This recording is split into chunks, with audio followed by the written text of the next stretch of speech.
Alhamdulillahilladzi anzalal qur'ana hudan lil muttaqin wa arsala rasulahu rahmatan lil alamin.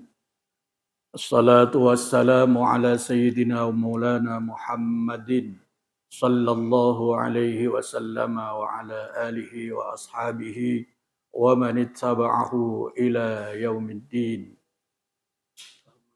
Allahumma rzuqna fahman nabiyyin wa khifdal mursalin wa ilhamal malaikatil muqarrabin litaysiri umurina wa liqada'i hajatina wa likhusuli maqasidina. Allahumma yassir lana ziyarata baitikal haram waj'alhum hajjan mabrura wa dhanban maghfura wa sa'yan maskura wa tijaratan lan tabur bi barakatil Fatihah. A'udzu billahi minasyaitonir rajim. Bismillahirrahmanirrahim. Alhamdulillahi rabbil alamin. Arrahmanir rahim. Maliki yaumiddin. Iyyaka na'budu wa iyyaka nasta'in. Ihdinas siratal mustaqim. Siratal ladzina an'amta 'alaihim ghairil maghdubi 'alaihim waladdallin. Amin. Alhamdulillah. Di hari yang ke-4 bulan Dzulhijjah kita bisa bertemu di Majelis Baitul Mukmin, lanjutkan kajian kita. Jangan kehilangan arah ya, kajian kita ini walaupun muatan dan belokannya banyak, tapi topik utamanya jangan kehilangan arah adalah a'malul qulub, amal-amalnya kolbu. Itu tema besar kajian-kajian kita. Ya. Nah, beberapa kali pertemuan terakhir yang namanya iman itu kan harus dibuktikan. Bukti iman adalah amal soleh. Oleh karena itu, kemudian beberapa pertemuan terakhir saya sajikan ke hadapan majelis adalah untuk beramal soleh itu diperlukan 3 hal. 1, semangat, yang kedua kualitas pelaksanaan, dan yang ketiga adalah istiqomah. Supaya bisa memperoleh 3 hal itu, maka perlu 2 rasa, rasa istimewanya ibadah dan rasa nikmatnya ibadah. Untuk bisa 2 hal ini maka harus diaktifkan iman dan ilmunya.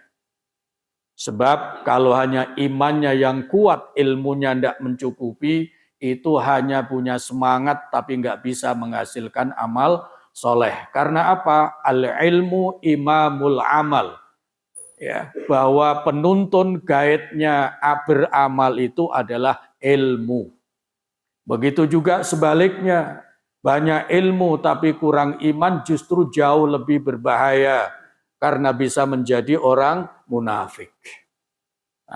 Oleh karena itu, kembali kalau bicara orang munafik, itu Al-Quran membedakan betul antara orang munafik, orang kafir, dan orang beriman.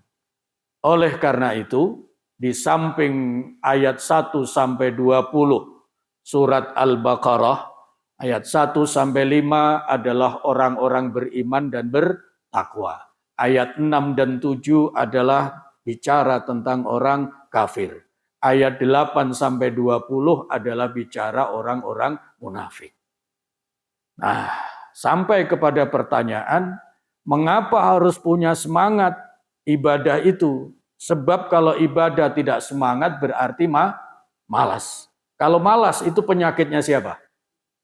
Jangan pernah ragu, jangan pernah lupa untuk mengatakan secara tegas, kalau ibadah dibarengi rasa malas itu adalah ibadahnya orang munafik. Ayat Qur'annya jelas, cek kembali di surat An-Nisa ayat 142. Innal munafiqina yukhadi'unallah wa huwa khadi'uhum. Orang-orang munafik itu cenderung selalu berusaha menipu Allah, tapi mereka lupa bahwa Allah Maha Tahu, tidak mungkin bisa ditipu. Maka kemudian Allah membiarkan mereka tertipu oleh hatinya, nafsunya, pikirannya, ucapannya, dan tindakannya sendiri. Yang kedua, nah ini yang berkaitan dengan malas dan semangat. Orang munafik itu wa idza qamu ila sholati qamu kusala. Orang munafik bukan orang yang menolak sholat, tapi dijalankan juga sholat itu tetapi kusala, malas. Sambil bermalas-malasan. Itu cirinya orang munafik. Maka orang beriman, iman itu adalah amal utamanya qalbu. Ciri orang beriman tidak malas dalam beribadah. Karena orang beriman tahu betul, jangan sampai malas. Sebab kalau malas, itu kena penyakitnya orang munafik. Yang ketiga, yura'unan nas. Ibadahnya sudah malas-malasan, sekali waktu ibadah dia ria. Yura'unan nas, ibadahnya orientasinya karena manusia, jauh dari yang namanya lillahi ta'ala. Yura'unan nas. Nah, yang terakhir dalam ayat 142 surat An-Nisa itu, wala yadhkurunallaha illa qalila. Orang munafik itu cirinya tidak zikir, tidak ingat, tidak sadar tentang Allah kecuali sedikit, alias artinya malas berzikir. Ayat ini mohon dipegangi betul, bukan dalam rangka kalau kita mendalami sifat-sifatnya orang munafik, itu bukan dalam rangka untuk ke sana, amit-amit na'udzubillah. Tapi justru dalam rangka membentengi diri, supaya tidak kena penyakitnya orang munafik. Dan yang kedua, pentingnya orang mempelajari sifat-sifat orang munafik dalam Al-Quran. Yang kedua, jangan sampai terkecoh, termakan oleh perilakunya orang munafik. Kenapa Al-Quran Allah Subhanahu wa Ta'ala begitu penting berpesan betul kepada orang beriman berkaitan dengan ciri-ciri orang munafik? Mempelajari cirinya orang munafik itu tujuannya dua. Satu, supaya membentengi diri orang beriman jangan sampai kena cirinya orang munafik. Dan yang kedua, jangan sampai terkecoh, termakan oleh perilakunya orang munafik.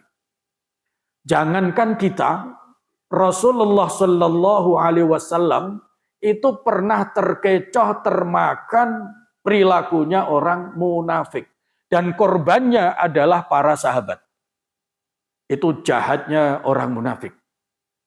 Nah, makanya seperti tadi yang kita baca di sholat tadi itu, coba dicek di surat Al-Munafiqun. Itu luar biasa ya. Surat Al-Munafiqun itu menjelaskan bagaimana Rasulullah Shallallahu Alaihi Wasallam itu terkecoh oleh perilakunya orang munafik, yang artinya apa? Akhirnya yang jadi korban adalah orang-orang beriman, para sahabat Nabi. Coba dilihat di ayat berapa itu? 7, 8. Ya. 1, 2, 3, 4, 5, 6. Iya, ayat ke-7 coba. Apa di situ ayat ke-7? Kamu kok di belakang? Sini. Membawa Al-Quran jangan di belakang.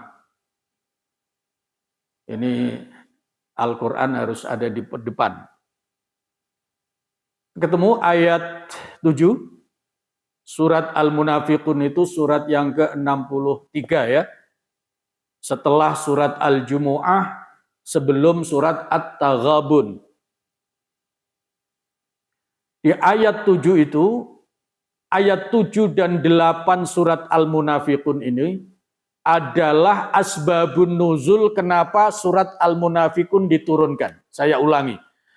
Surat Al-Munafiqun ini istimewa, diantaranya adalah pelajaran penting untuk orang beriman jangan sampai terkecoh perilakunya orang munafik. Dan istimewanya lagi surat Al-Munafiqun itu sebabnya asbabun nuzul. surat Al-Munafikun ini diletakkan bagian dari ayat-ayat dalam surat. Ayat 7. Humul ladzina yaquluna la tunfiqu ala man 'inda Rasulillahi hatta yanfaddu. Walillahi khazainus samawati wal ard walakinnal munafiqina la yafqahun. Bisa dibaca terjemahnya? Ya. Mereka yang berkata kepada orang-orang, janganlah kamu bersedekah kepada orang-orang muhajirin yang ada di sisi Rasulullah sampai mereka bubar. Meninggalkan Rasulullah. Padahal milik Allah berbendaharaan langit dan bumi, tetapi orang-orang munafik itu tidak. Ya, jadi ini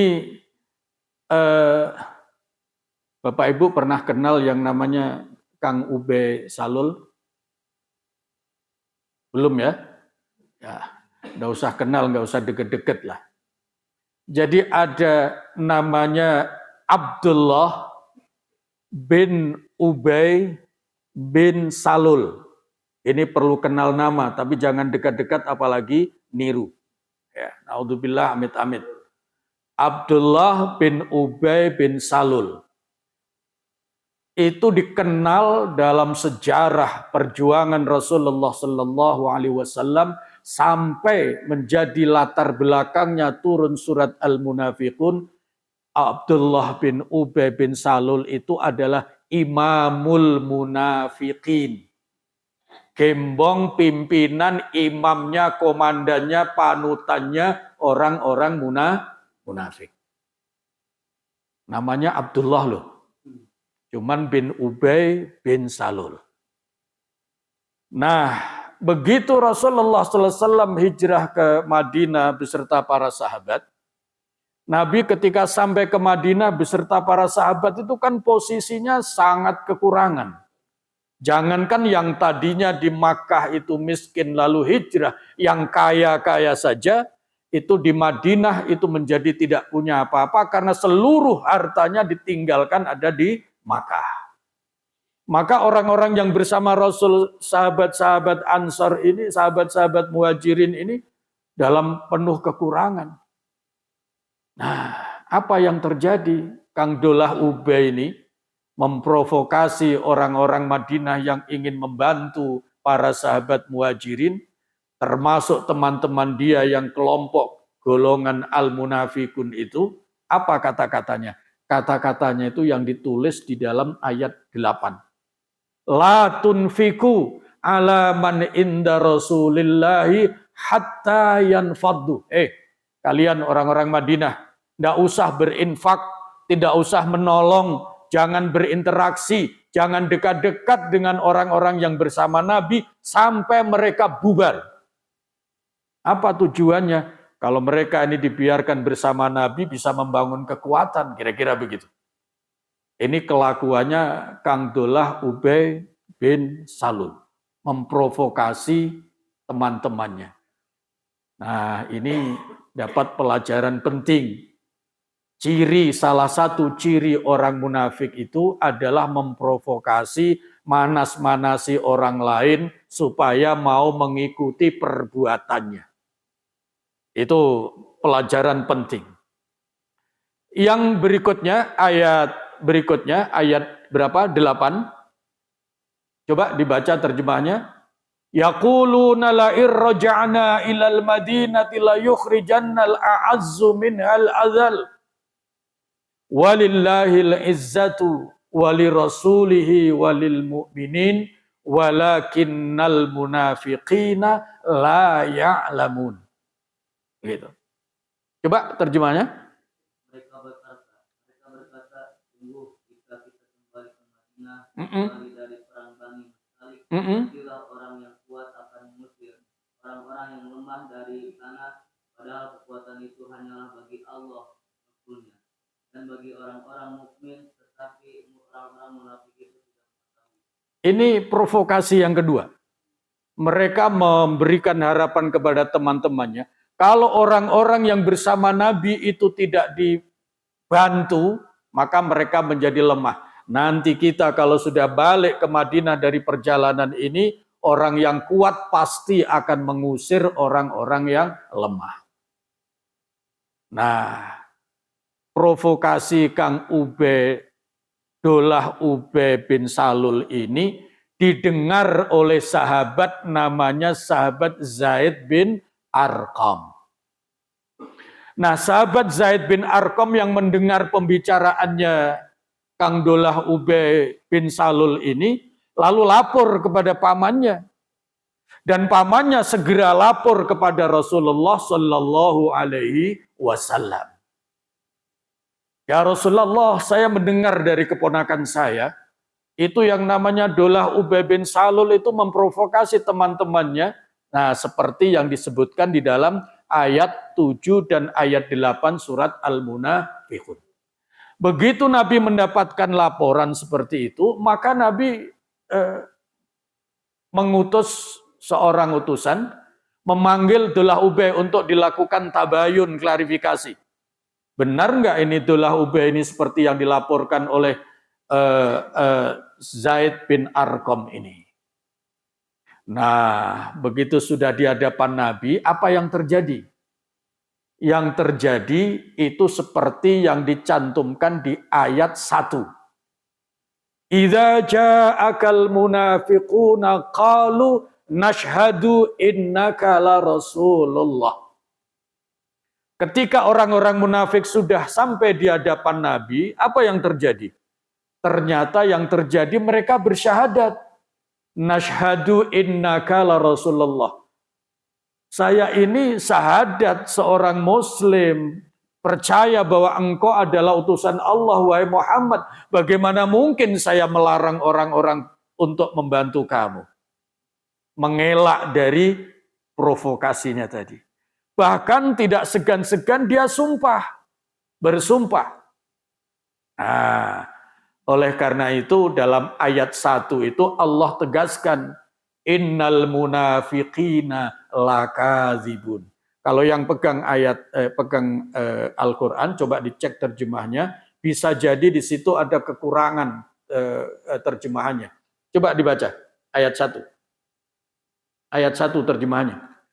Apabila orang-orang munafik datang kepadamu Muhammad, mereka berkata, kami mengakui bahwa engkau adalah Rasul Allah dan Allah mengetahui bahwa engkau Stop sampai di situ ya, jangan dilanjutkan ya. Jadi ada koma di situ. Ya. Kami mengetahui bersaksi bahwa sesungguhnya engkau adalah Rasulullah. Ini ucapan orang munafik di depan Nabi. Berbeda dengan ketika di belakang tadi itu. Ya. Lanjut, kalau ini firman Allah memberitahukan kepada Nabi. Terus? Sebelumnya, kalimat sebelumnya jangan tertinggal. Wallahu ya'lamu innaka la rasuluh. Allah. Kau benar-benar rasulnya. Ini kebingungan dia bacanya. Ya. Jadi itu ada 3 kalimat ya. Idza ja'akal munafiquna qalu nashhadu innaka la rasulullah. Muhammad, ketika orang-orang munafik sudah di hadapanmu, mereka mengatakan kami bersaksi, kami tahu bahwa engkau adalah utusan Allah. Itu Allah memberitahukan kepada Nabi bahwa Allah memang Maha tahu orang munafik tadi itu sudah datang menyatakan syahadat kepada Rasulullah SAW. Ini maksudnya siapa? Kang Abdullah bin Ubay bin Salul dan kawan-kawan. Nah, Allah menegaskan, wallahu ya'lamu innaka la rasuluh. Allah lebih tahu, Maha tahu bahwa sesungguhnya engkau adalah utusan Allah. Terakhir Allah memastikan, wallahu yashhadu innal munafiqina lakadzibun. Apa terjemahannya di situ? Ada yang bawa Quran? Saya ingin mengoreksi terjemahannya, barangkali ada yang kurang. Coba dibaca.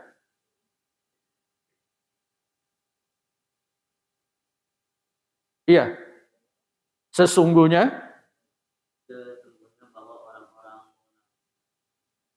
Ya. Wallahu yashhadu innal munafiqina lakadzibun. Itu ada terjemahan yang kadang-kadang kurang. Karena di dalam penggalan ayat itu ada kalimat inna yang artinya sesungguhnya, ya. Belakangnya ada kalimat la kadzibun yang artinya benar-benar. Jadi terjemahan yang lengkap adalah sesungguhnya orang-orang munafik itu benar-benar tukang bohong, la kadzibun. Buktinya tadi, di belakang dia memprovokasi teman-temannya, tapi begitu sudah di depan Nabi dia malah menyatakan syahadat. Nah, apa yang kemudian terjadi? Sebelum lanjut ayatnya, boleh ayat yang kedua. Ittakhadhu aymanahum junnatan. Apa terjemahnya di situ? Mereka menjadikan sumpah-sumpah mereka sebagai Stop. Jadi orang munafik itu untuk menutup kebohongannya agar orang lain percaya ucapan dan sikapnya, nggak segan-segan dia bersumpah. Ittakhadhu aymanahum junnatan. Ini cirinya orang munafik. Jadi orang munafik itu kalau berusaha meyakinkan orang lain dengan segala cara sampai bersumpah-sumpah. Itu kelakuan orang munafik. Nah, nanti kita pelajari lebih dalam ayat per ayat. Nah, fasaddu an sabilillah, padahal mereka itu tidak seperti sumpah ucapannya, mereka berpaling dari Allah dan memprovokasi orang lain untuk berpaling dari Allah. Fasaddu an sabilillah. Maka Allah nyatakan innahum sa'a ma kanu ya'malun. Coba terjemahnya. Lalu mereka menghalang-halangi manusia dari jalan Allah. Sungguh betapa buruknya apa yang telah. Sungguh betapa buruk perilaku mereka. Kang Dolah, Ubay bin Salul dan kawan-kawan para tokohnya orang munafik ini. Jadi ini ayat Al-Quran yang menyatakan kalau yang namanya orang munafik tidak ada baiknya. Jadi seorang muslim beriman tidak boleh berkata dia munafik loh, tapi dan lain-lain. Ya, tapi dia dermawan, nah itu dan lain-lain. Nah begitu. Lanjutkan. Dzalika bi annahum amanu tsumma kafaru fatubi'a ala qulubihim. Mereka itu sesungguhnya di hatinya ada iman, tapi kemudian mereka ingkar. Maka Allah kunci mati hatinya, dan akhirnya dia tidak mampu memahami kebenaran. Makanya ini tujuan mempelajari orang munafik itu bukan untuk kesana, enggak, tapi untuk membentengi iman kita. Karena apa? Orang munafik itu jelas bukan hanya orang kafir, tapi justru orang beriman tetapi imannya tidak cukup kuat. Nah, kenapa tidak cukup kuat? Karena orang munafik itu malas berzikir. Sebab apa? Salah satu cara menguatkan iman adalah memperbanyak zikir. Lanjut, masih asbabun nuzul. Karena orang munafik, Kang Dolah, Ubay, Salul ini sumpah-sumpah di hadapan Nabi, maka Nabi percaya, oh kalau begitu benar kamu, ini beritanya Zaid ini tidak benar ini. Paham ya sampai di sini? Akhirnya apa? Karena Nabi mempercayai sumpah dan omongan syahadatnya Abdullah Ubay bin Salul, dan Nabi menganggap Kang Zaid bin Arqam sama pamannya ini tidak benar beritanya, maka kemudian yang berdua ini didiamkan oleh Rasulullah. Nah, kalau Rasulullah mendiamkan seseorang, maka sahabat yang lain juga tidak berani dekat-dekat. Maka Kang Zaid ini kasihan. Dia mengatakan dalam sejarah itu, dalam tafsir-tafsir Al-Quran itu, saya tidak pernah mengalami duka nestapa dalam kehidupan sepanjang hidup saya, melebihi sedihnya saya didiamkan oleh Rasulullah gara-gara saya yang dianggap bohong. Karena apa? Orang munafik justru yang mampu meyakinkan Rasulullah Shallallahu Alaihi Wasallam dengan sumpah ucapan dan syahadatnya. Ini dua orang ini, Kang Zaid dan pamannya, mengurung diri. Nggak berani keluar. Karena dia nggak bisa bergaul dengan siapapun. Mau bergaul dengan orang kafir, jelas tidak. Karena dia seorang sahabat.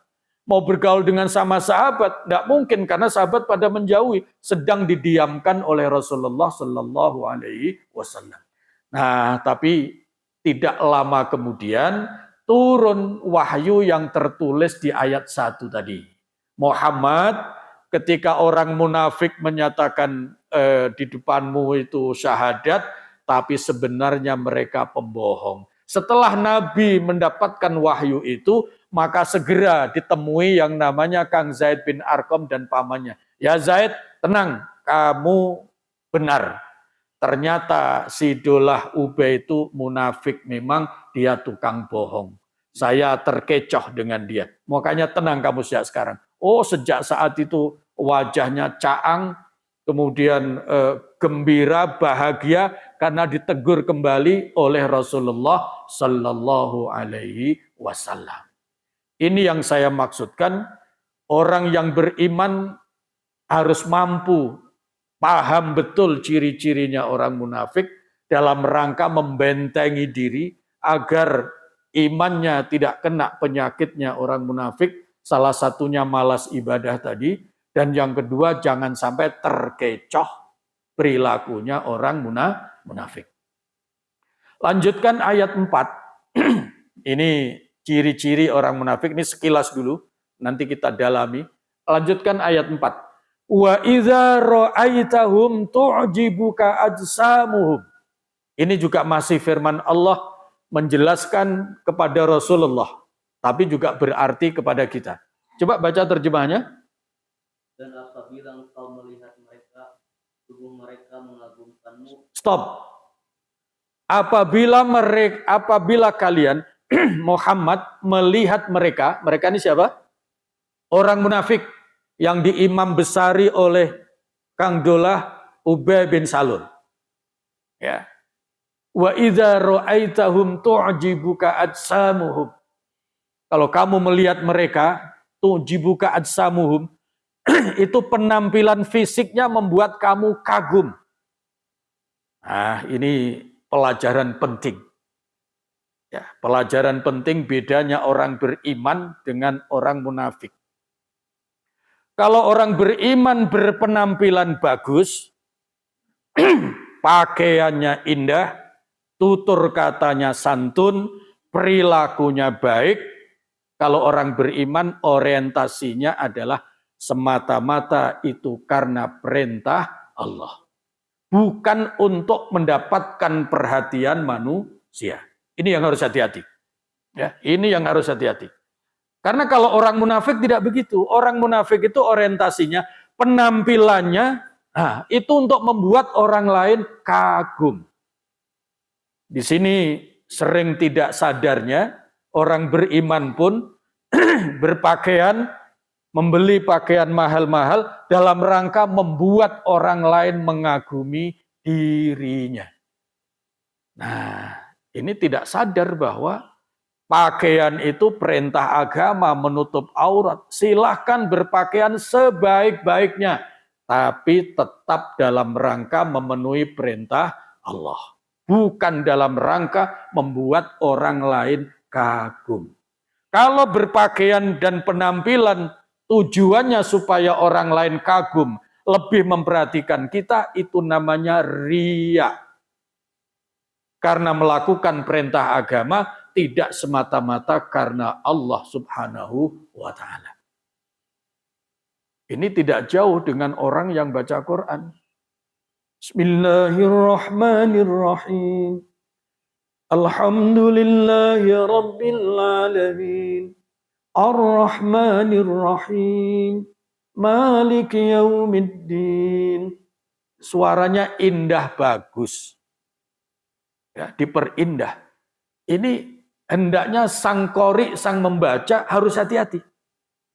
Kalau dia memperbagus bacaan Al-Qur'annya supaya manusia lebih kagum terhadap Al-Qur'an, dan dia makin tertarik terhadap firman-firman Allah, nah ini yang baik, yang bagus. Tapi kalau dalam rangka supaya orang lain kagum dengan suaraku yang indah, bukan kagum kepada Al-Qur'annya. Beda ya. Beda. Biar orang lain tertarik dengan saya yang pinter baca Quran, biar orang lain lebih memperhatikan saya. Kalau yang kedua ini model riak, walaupun yang dibaca Al-Quran. Ini betul-betul harus hati-hati. Karena ini bedanya tipis antara memperbagus baca Quran, ikhlas karena Allah, agar orang lain mencintai Al-Quran, mengagumi sang pemilik wahyu, yaitu Allah Subhanahu wa Ta'ala. Tiba-tiba dibalik supaya orang yang membaca Quran ini, orang lain lebih tertarik kepada dia, lebih mengagumi suaranya, dan lain-lain, dan lain-lain. Ini bedanya sangat tipis, karena medianya sama-sama membaca ayat Al-Quran. Begitu juga berpakaian tadi. Nah ini maksudnya ayat, wa idza ra'aitahum tu'jibuka ajsamuhum. Orang-orang munafik itu memang penampilannya sangat mengagumkan. Wahai orang beriman, silahkan tampil sebaik-baiknya. Yang laki-laki silahkan tampil dengan penampilan segagah dan seganteng mungkin. Yang wanita juga begitu, silahkan tampil dengan secantik dan sehebat mungkin. Nah, tapi jangan ada orientasi untuk menarik perhatian dan membuat orang lain kagum. Nah, ini catatannya. Karena cirinya orang munafik itu kalau menampilkan diri adalah tu'jibuka ajsamuhum, agar orang lain kagum. Bagaimana kata-katanya? Lanjut.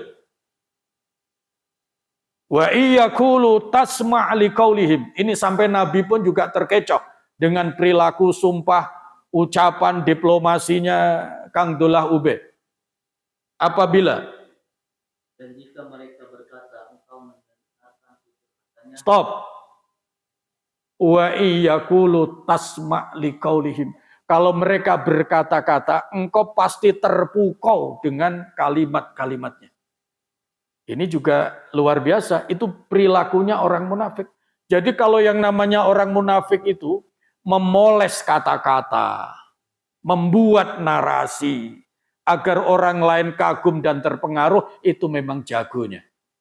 Pertanyaannya, mengapa Allah menganggap begitu penting ini disampaikan kepada orang-orang beriman, agar orang-orang beriman tidak ketularan penyakitnya orang munafik.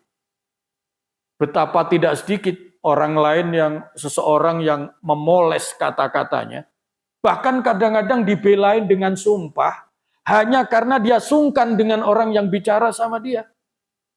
Gitu. Orang sudah jelas ada di rumah, ditelepon oleh orang, tapi tiba-tiba ngomongnya, saya sedang di jalan Pak. Apa yang dia belain sesungguhnya? Saking sungkannya dengan orang yang telepon saja, dia sampai berbuat bohong. Dikiranya Allah tidak memperhatikan hal yang begitu. Mungkin itu kecil, tapi kalau itu berulang-ulang akan menjadi sebuah kebiasaan. Membela diri dengan cara berbohong. Itu perilakunya orang munafik. Luar biasa. Nah, Kang Dullah Ubay bin Salul itu memang begitu. Di dalam sejarah, di dalam tafsir-tafsir besar itu, berkaitan dengan ayat keberapa? Ayat keempat ya. Wa idza ra'aitahum tu'jibuka ajsamuhum wa iyaqulu tasma' liqaulihim. Itu disebutkan Kang Dullah Ubay bin Salul itu tidak sekedar jamil, tidak sekedar ganteng. Jadi kalau sedikit belajar bahasa Arab Pak Haji Rudi, kalau sekedar ganteng itu bahasa Arabnya jamil, ganteng. Ya. Jadi, kalau perempuan itu jamilah, tapi itu cantik dan ganteng standar. Nah, begitu ya kalau jamil. Nah, tapi kalau yang namanya Ganteng sempurna itu dalam bahasa Arabnya wasim. Nah, gitu. Jadi kalau Bapak Ibu nanti punya calon menantu yang datang dua, yang satu namanya Jamil, yang satu namanya Wasim, pilih yang namanya Wasim. Karena ini adalah ganteng sempurna tanpa catat.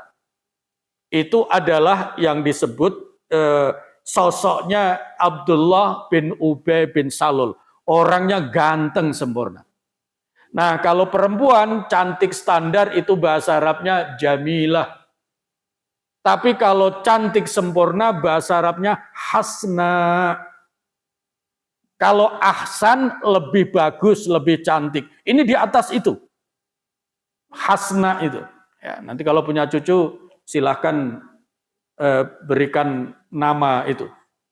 Makanya di Arab itu sangat jarang ditemukan wanita itu namanya Jamilah, jarang. Padahal itu maknanya cantik. Karena apa? Karena Jamilah itu cantiknya standar. Rata-rata namanya Hasna. Apalagi orang-orang Libanon, orang-orang Turki itu kalau perempuan-perempuan itu namanya rata-rata itu Hasna. Artinya cantik sempurna. Nah, Kamdolah Ubay bin Salul sampai digambarkan dalam ayat keempat surat Al-Munafikun, memangnya orangnya itu adalah wasim, ganteng sempurna, sohihan, fisiknya bugar, bahkan sobihan digambarkan itu. Sobihan itu orang yang seolah-olah selalu dalam waktu pagi. Apa maksudnya? Seger terus. Ibu-ibu kalau di kantor, kalau di sekolah, kalau di apa-apa, kalau sudah jam 11, jam 1, jam masih merasa apa? Masih merasa cantik enggak? Bapak-bapak juga begitu. Sudah mulai makin siang, makin sore, sudah makin sering untuk melihat melihat kaca. Karena memang sudah merasa, berbarengan dengan perjalanan matahari makin ke barat, itu memang sudah makin disadari. Wajahnya sudah makin begini, makin begitu, makin menua, dan lain-lain. Nah, Kang Dolah Ubay bin Salul ini tidak begitu.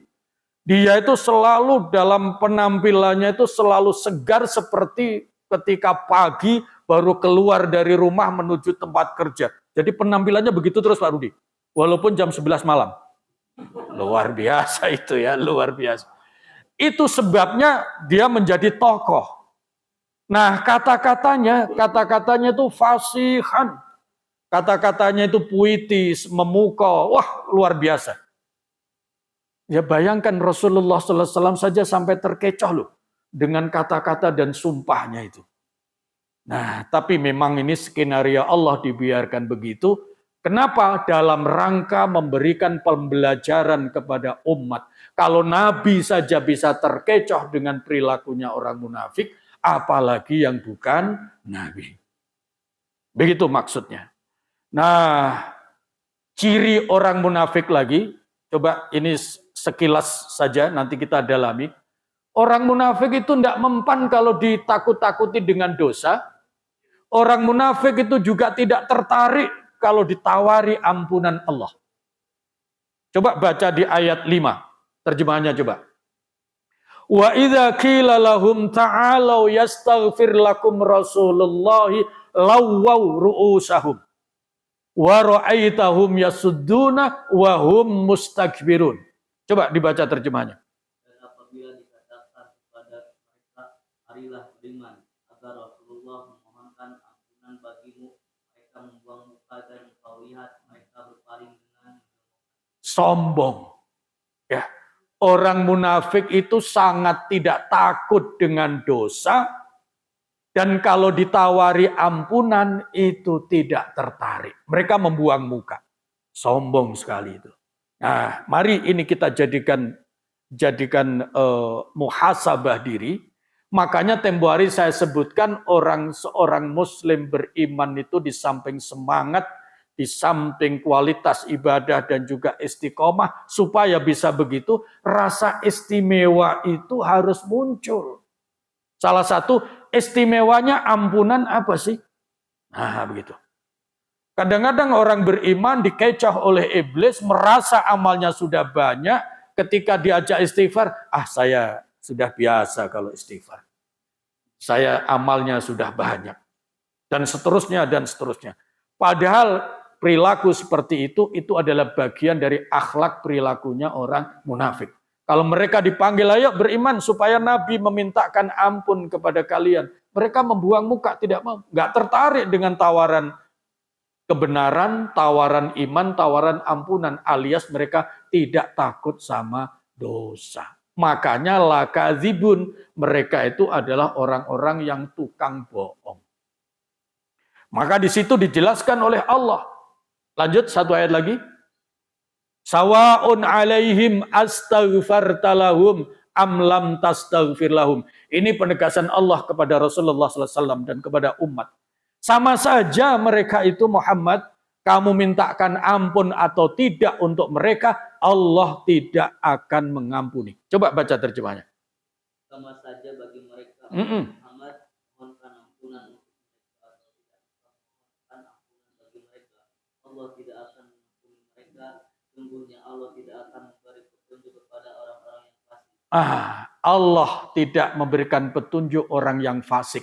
Ini bicara al-munafiqun, orang munafik, tapi juga bicara orang fasik. Ini artinya apa? Orang itu kalau hatinya kotor tidak dibersihkan akan menjadi penyakit. Penyakit yang berat adalah munafik. Kalau sudah munafik dia banyak bohong, akhirnya banyak dosa. Orang yang banyak dosa itu gelarnya al-fasikun. Maka nanti kalau punya cucu baru atau apa, jangan dinamakan Ahmad Fasikun. Ya, itu jangan diberikan nama Ahmad Fasikun. Itu jangan sampai. Ahmadnya bagus. Fasikunnya ini kalau digabungkan Ahmad Fasikun, Ahmad artinya aku memuji, Fasikun orang yang fasik. Padahal maksudnya ingin mendoakan cucunya menjadi cucu yang soleh. Kurang ilmu menjadi salah menerapkan. Saya kira itu kajian kita pada pagi hari ini. Pentingnya kita mengenali ciri-ciri orang munafik. Di samping malas beribadah itu, orang beriman perlu paham ciri-cirinya orang munafik supaya membentengi imannya.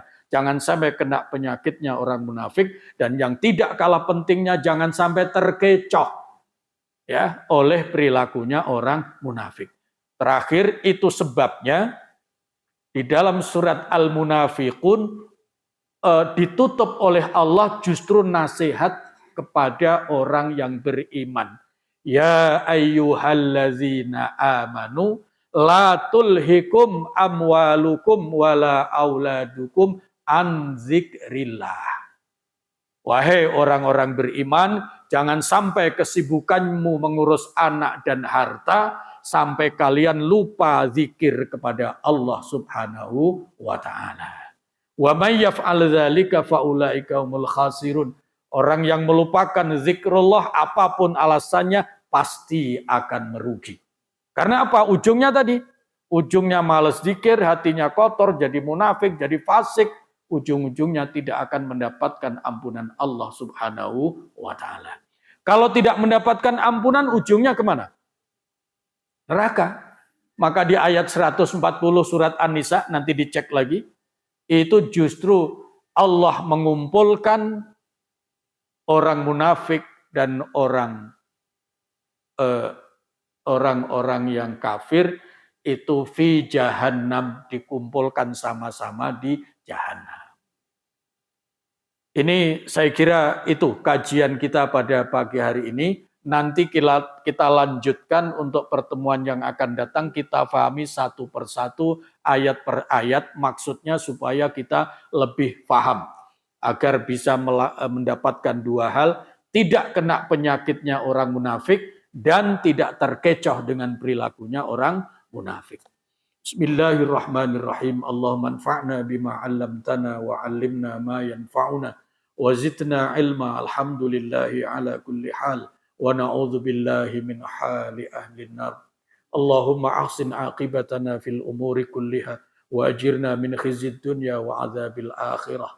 Allahumma yassir lana ziyarata baitikal haram waj'alhum hajjam mabrura wa zamban maghfura wa sa'yan mashkura wa tijaratan lan tabur bi barakatil Fatihah. A'udzu billahi minasyaitonir rajim.